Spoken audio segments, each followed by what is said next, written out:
नहीं, वो आप बताइए कि आज के संविधान में क्या कमी है। संविधान में अंबेडकर और नेहरू और तमाम जितने भी सामाजिक न्याय के जो हमारे पास यंत्र हैं वो इस हमारी संविधान में मौजूद है। विश्व में सबसे बड़ी और सबसे रिच संविधान कहलाई जाता है भारत का जो संविधान है।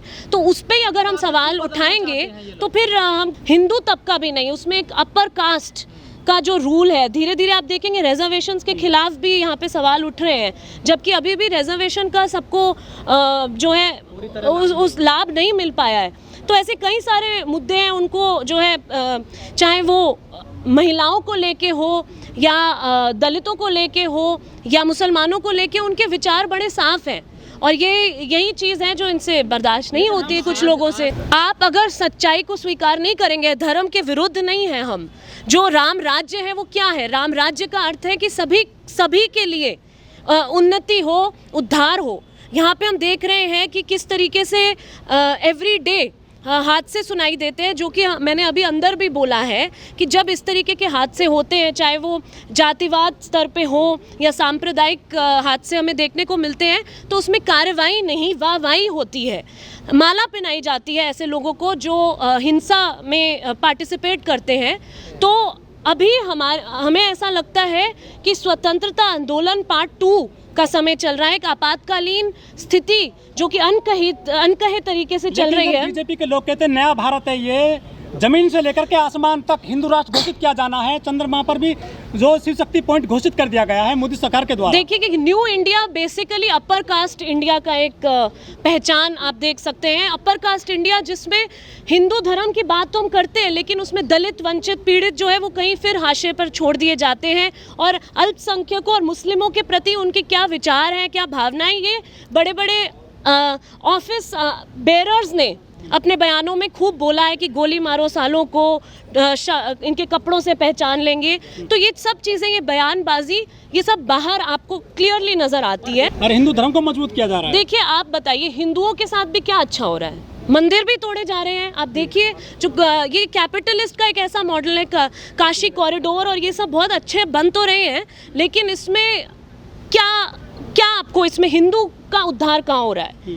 इसमें आप देखिए कि हिंदुओं को भी महंगाई और बेरोजगारी का सामना करना पड़ रहा है, हिंदुओं की भी नौकरी जा रही है, हिंदुओं को भी कोरोना हुआ था, तो क्या आप उन्हें बचा पाए थे? देखिए चाहे चांद पे पहुंच जाएं या कहीं पे भी पहुंच जाएं, जब तक हमारे देश में और भी आंकड़े हैं कि जो भूखमरी है वो एक चरम सीमा पर पहुंच चुकी है। मोदी जी बता रहे थे अपनी स्पीच में कि अति गरीबी जो है ख़त्म हो गई है। वो कह रहे हैं कि एक्सपोर्ट्स जो है वो सबसे ज़्यादा है। हम एक अर्थशास्त्री भी हैं और पॉलिटिकल इकोनॉमी को देखते हैं, तो अभी जो अर्थव्यवस्था के हालात हैं वो सबसे ज़्यादा दुखद स्थिति में है। बेरोज़गारी अपने चरम सीमा पे है और जो अभी हालात चल रहे हैं, प्राइवेटाइजेशन चल रहा है, ठेका प्रथा चल रही है और जिस तरीके से लोग त्रस्त हैं, महंगाई है, इस बारे में कैसे हम बात नहीं कर सकते? ये बिल्कुल ताज्जुब होता है। अमृतकाल तो नहीं, ये एक तरह से आप देखिए कि झूठ की राजनीति है, नफरत की राजनीति है, जैसा कि अंदर भी बातचीत चल रही है। एक दिखावटीपन है, पाखंडी आपको नज़ारा देखने को मिल रहा है। तो बहुत ही अभी एक मुश्किल घड़ी चल रही है। देखिए धर्म क्या सिखाता है? धर्म सिखाता है सच्चाई का मार्ग, धर्म सिखाता है एकता का मार्ग, धर्म सिखाता है एक ऐसे रास्ते में जिसमें सब प्रेम हो। तो यहाँ पे तो हमें प्रेम ही नहीं दिख रहा है, हमें तो यहाँ नफरत दिख रही है, हमें यहाँ पे एक दूसरे के खिलाफ किस तरीके की साजिशें हो रही हैं। तो इस स्कूल में ये बातें अब स्कूल के छोटे बच्चों तक पहुँच गई हैं, उनके जहन तक हमें देखने को मिल रहा है कि नफरत का जो एक बीज बोया जा रहा है।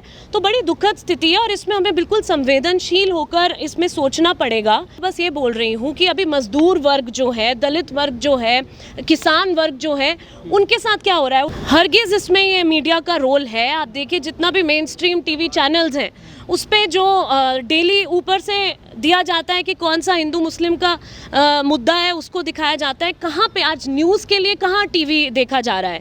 बिग बॉस में जिस तरीके से तमाशे होते हैं उसी के लिए आप टीवी चैनल भी ऑन करके देखते कौन कितना अच्छे से चीखेगा, कितना जोकर बन के लोगों को, मतलब इस तरीके से एंकर्स जो हैं एक्टर्स बन चुके हैं।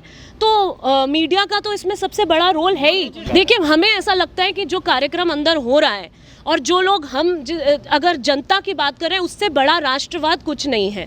जब आप राष्ट्र की जनता की बात करते हैं, उनके दुखों की बात करते हैं, उनके बीच में प्रेम की बात करते हैं, तो मुझे लगता है उससे बड़ा राष्ट्रवाद और कुछ नहीं है। देखिए, वही उसी चीज़ को याद करने की ज़रूरत है कि कौन सच्चे समाजवादी लोग रहे हैं और उनसे हमें क्या प्रेरणा, क्या सीख मिल रही है, उनकी विरासत के जो क्या विचार हैं जिसको हम आज इस्तेमाल करके अपना आगे का जो जिसको बोलते हैं नेशन बिल्डिंग, तो उसका जो रास्ता है अभी हमें युवाओं के कंधों पर, मीडिया और आप जैसे पत्रकारों के कंधों पर बहुत बड़ी जिम्मेदारी है आज के दौर में। तो हमें उसी को समझने की ज़रूरत है जिसमें गांधी आते हैं, अंबेडकर आते हैं, नेहरू आते हैं और तमाम ऐसे नेता आते हैं, शास्त्री जी भी, इस तरीके के कई सारे ऐसे हुए हैं प्रधानमंत्री, और कर्पूरी ठाकुर जी की जो सिंप्लिसिटी है और उनकी जो अभी जो प्रोग्राम में बातचीत चल रही है, उससे हमें बहुत सारे सीख मिलती है और नए तरीके से भी हमें अपने नए एजेंडा सेट करने की ज़रूरत है। देखिए, जो अभी 2 वक्त की रोटी और रोज़मर्रा के जीवन में इतना संघर्ष कर रहे हैं, तो वो कहाँ से अभी अपना संगठन, बड़ी आबादी, जी बिल्कुल, बहुत बड़ी आबादी है और वो बिल्कुल इस बात को अच्छे से समझ रहे हैं। बहुत सारी साजिशें चल रही हैं कि उन्हें बरगलाया जाए और भटकाया जाए। जो आप बता रहे हैं कि मीडिया का जो रोल रहा है, तोड़फोड़ करने की, उनके बीच फूट पैदा करने की जो कोशिशें रही हैं, पिछड़ों के अंदर ही ऐसे सबकास्ट ग्रुप्स को आइडेंटिफाई करके उन्हें भी एक तरह से कई तरीके के लालच दिए जा रहे हैं और इस तरह की राजनीतिक तोड़फोड़ बड़ी कॉमन होती जा रही है। लेकिन कहीं ना कहीं अब देश की जो जनता है, उन्हें एहसास भी हो रहा है और उन्हें एहसास दिलाने की जिम्मेदारी, जैसा कि मैंने बोला कि जो मजदूर नेता, किसान नेता, छात्र नेता, दलित आदिवासी पिछड़ों के नेता और मीडिया, जो इंस्टीट्यूशंस हैं आज के, उनकी जो इंडिपेंडेंस बरकरार रखने की लड़ाई है और जो मिनिमम वेज तक आज इस देश में मिलता नहीं है लोगों को, तो ये कई सारे बड़े और असली मुद्दे हैं। नहीं उस तरीके से उन्हें एक्सपोज किया गया है शायद, और वो नहीं खुलकर इस बारे में स्वीकार करना चाह रहे हैं। वो भी एक तरह से MN श्रीनिवास ने कॉन्सेप्ट दिया था सैंस्क्रिटाइजेशन का, यानी आप अपर कास्ट को कॉपी करते ताकि समाज में आपको ज़्यादा एक्सेप्टेबिलिटी मिले, आपको ज़्यादा स्वीकार किया जाए।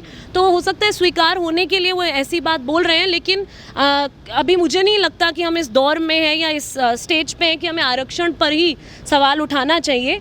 और मैं EWS या उस तरीके के आरक्षण के भी खिलाफ नहीं हूँ। इनफैक्ट अगर आप कर्पूरी जी का देखेंगे तो 26% जो रिजर्वेशंस था, उसमें 3% सवर्णों के आर्थिक जो पिछड़े हैं उनके लिए भी उन्होंने सोचा था और महिलाओं के आरक्षण के लिए भी सोचा था, और जो पिछड़े दलित और आदिवासी उनके लिए तो सोचा ही था। तो जितने भी कमज़ोर तबके हैं उन सबको अभी न्याय मिलना चाहिए और सामाजिक स्तर से उनको एक बराबरी मिलनी चाहिए। और आर्थिक रूप से जो देश में गैर बराबरी बढ़ रही है, उसके बारे में हमें नहीं भूलना चाहिए। बिलियनर्स की संख्या ज़रूर बढ़ रही है। आप देख रहे होंगे दिल्ली में मर्सिडीज़, BMW और इन सब की तादाद ज़रूर बढ़ रही है और ये कोरोना के बाद और भी बढ़ा है। लेकिन कहीं ना कहीं जो होमलेस की संख्या है, जो बेघर की संख्या है, जो भूखमरी की संख्या है, वो भी बड़ी है। लेकिन मैम ये बताइए, मणिपुर में जो चीरण हुआ था, पहले कभी आपने देखा था ऐसा? जबकि मोदी जी कहते हैं लाडली की प्राचीर से कि हमने महिलाओं को मजबूत किया है देश में। क्या सोचते हैं इस बारे में? देखिए, वो भी सब चीज़ें बिल्कुल बाहर हैं और तय हैं। मॉनसून सेशन, हमारे साथी ने ये बात बोली थी, ये बड़ा इंटरेस्टिंग पॉइंट है कि मॉनसून सेशन तो मौन में निकल गया, जबकि मणिपुर की बात होनी चाहिए थी। अब इस विशेष सेशन में क्या होने जा रहा है या क्या होने वाला है, ये एक बहुत बड़ा सवाल है। और कहीं ये उसी तरीके से नोटबंदी या जो रातों रात डिसीजंस हो जाते हैं, वैसा कुछ तो नहीं सुनने को मिलेगा, क्योंकि कॉन्सेंसस का कल्चर जा चुका है। कोई भी पार्लियामेंट में किसान विरोधी लेबर कोड्स और इस तरीके की चीज़ें जो है बिना डिस्कशन के पारित की जा रही हैं। तो लोकतंत्र को बचाने का तो अभी ज़रूर नौबत आ चुकी है। इलेक्शंस जो है वो लोकतंत्र की सबसे बड़ी देन है और फ्री एंड फेयर इलेक्शंस हमारे लोकतंत्र की सबसे बड़ी एक तरह से उपलब्धि है। तो इस तरीके से अगर उसमें छेड़छाड़ की जाएगी या फिर एक एजेंडा के तहत पूरा देश जो है इलेक्शंस देखेगा, तो ये एक बहुत चिंताजनक बात है। बिल्कुल ऐसा हो सकता है कि जो अलायंस हो रहा है, कहीं ना कहीं सकपका रही है जो अभी रूलिंग गवर्नमेंट है, कि सब लोग एक हो जा रहे हैं और उनको लग रहा है कि कहीं सत्ता उनकी ज़मीन से खिसक ना जाए। और जैसा कि हमने बताया कि सत्ता का मतलब जनता नहीं, इनके लिए सत्ता का मतलब है एक ऐसा बेरोक नियंत्रण जो सारे संसाधनों पे, जल जंगल ज़मीन पे और तमाम सारे रिसोर्सेज पे होगा। जी, तो इनसे ज़रूर बचने की आवश्यकता है। और कुछ ऐसे भी लोग होंगे जो शायद अच्छी बात कर रहे हो या सही राह दिखा रहे हो, तो कोई जो धर्म की बात करे हमें उसी से ही परहेज़ नहीं है। धर्म की कोई सच्ची बात करे, धर्म की कोई एकता, प्रेम, एकजुटता और एक जो राइटियस पाथ की बात होती है धर्म की, वैसी बात करें तो यंग लोग इस स्पिरिचुअलिटी में आएंगे, बहुत अच्छी बात है। लेकिन अगर वो बरगलाने की बात करें, तुष्टिकरण और ध्रुवीकरण की बात करें, तो हमें बिल्कुल सतर्क रहने की ज़रूरत है। और जैसे कि तमाम पंडित और मौलवी और ये सब लोग हैं जो धर्म के ठेकेदार बने हुए, उनसे बचने की हमें हमेशा ज़रूरत रहेगी। बहुत बहुत शुक्रिया।